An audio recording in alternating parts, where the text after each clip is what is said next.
I haven't had much time to sit down. I've had plenty of experience against Burr, Briven, and Nova. I wish I had more against Nova, to be honest. But Gagely put up... Not Gagely, I'm sorry. Gagly's on stream right now. Durfle put up a real good fight there. One that honestly confused the living hell out of me. Yeah. My God, that was... Well, I mean, it looked like you really had something going there when you took it back to long range with that Thunderbird, and then it just seems like he was able to kind of shift the pace of the game and get a little bit more aggressive, and then by the end it was just kind of a slobber knocker.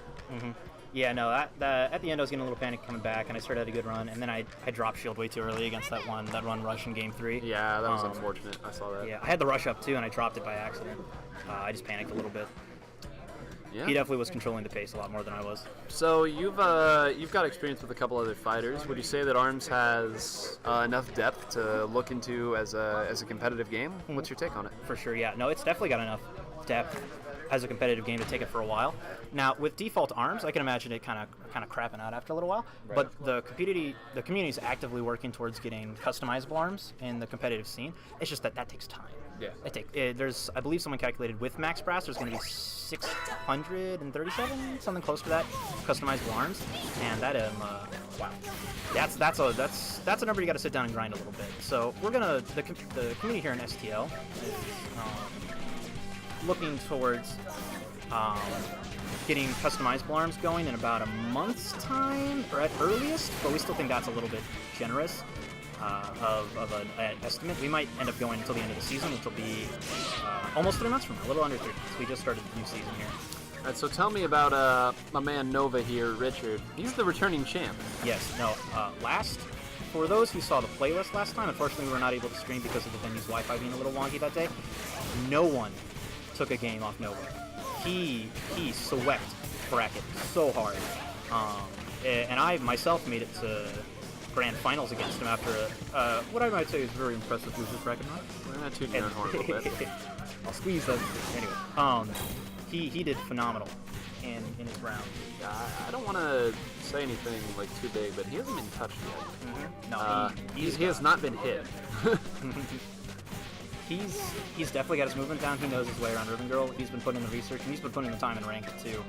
Or whatever that means. I feel like the more time you put in ranked, it means generally the better you play are, not necessarily the rank. I see. So tell me a little bit about, I'm familiar with the Slapamander, of course, being a Ribbon Girl player myself, but I've never used well, what's this weapon on the left arm? Talking about the Popper? Yeah, the Popper. The Popper is more of a ranged weapon. I'm not quite sure off the top of my head if it's a heavy or light, but it is a phenomenal spacing tool. Let me tell you, I had a hell of a time getting around that in our match in Grand Finals last week. He can really space person out, and Nova seems to use it to do one of two things that he switches between a lot. Either cover movement with the Slapamander, because throw out the Slapamander, oh god, big hitbox, I gotta move. And he's gently, leisurely cover where the opponent's going. Or he uses it to set up so that he can cover things with the Slapamander. He uses both arms to kind of do the same thing. That or he gets free follow-ups off the Slapamander when the charged Popper knocks him back, because it's a wind element, if you can see. Right. Durfle's gonna win the tourney, by the way. Andy Price out here, Durfle's biggest fan. Big fans in St. Louis ARMS, big stuff. Oh yeah. Yeah, it seems like every time every time Twintelle puts out that punch, it just seems like that Slapamander is always there. And of course, Ribbon Girl's great movement gonna get him around that. And this is looking a lot like that first game, and that's a perfect. I know Gagely's pain. This is a Nova shows up to win. Yeah. It's so fun seeing him as such a killer here when we know who he really is. But yeah, Ribbon Girl, I like the look. I like the different skins of Ribbon Girl. I like to go with the blue toothpaste looking one, but I respect the Silver Life. Oh, I love the cotton candy skins. People in the Twintelle Discord were like, Twintelle's cotton candy skin doesn't look good, and I'm like, you guys are fake. You can't handle how much pink she's got going on. Pink is power. So we'll see here.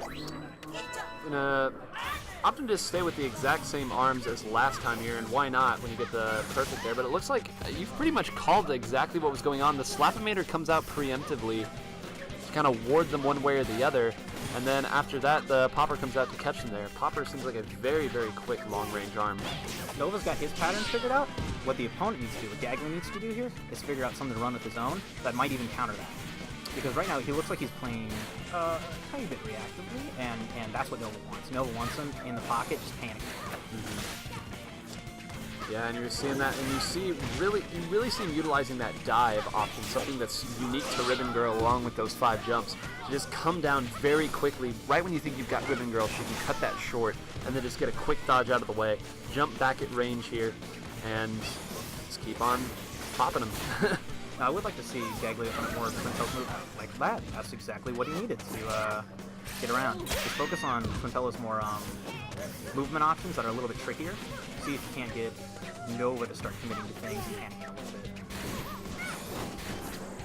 Yeah, I don't think Gagely's figured out an answer for... I actually played Gagely before, and I actually don't know how to do Ribbon Girl's dive, and he would catch me after pretty much every time I would come back to the ground. But here he hasn't really found an answer for what Nova's been doing with that dive, because he's empty diving, he's coming down and swinging, he's coming down and blocking, and he's really doing a great job of mixing it up.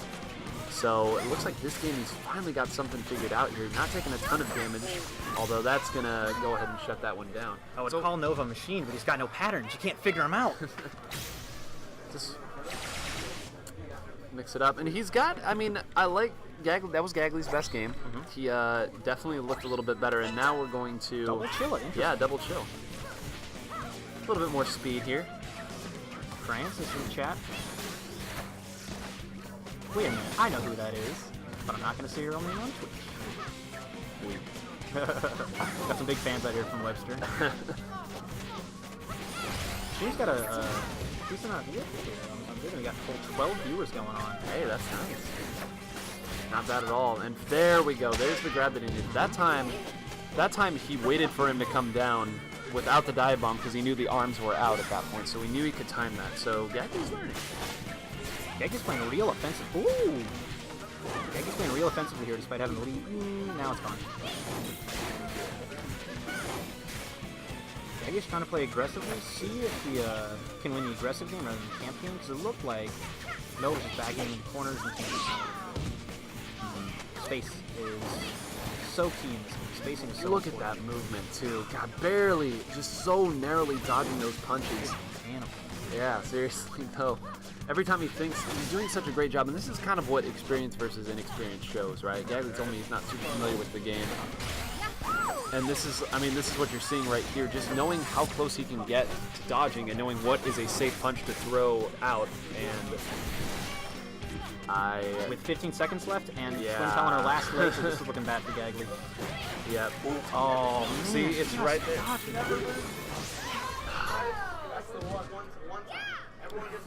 Knows exactly, he just knows exactly how often he can do that jump and use that jump to get those dodges out.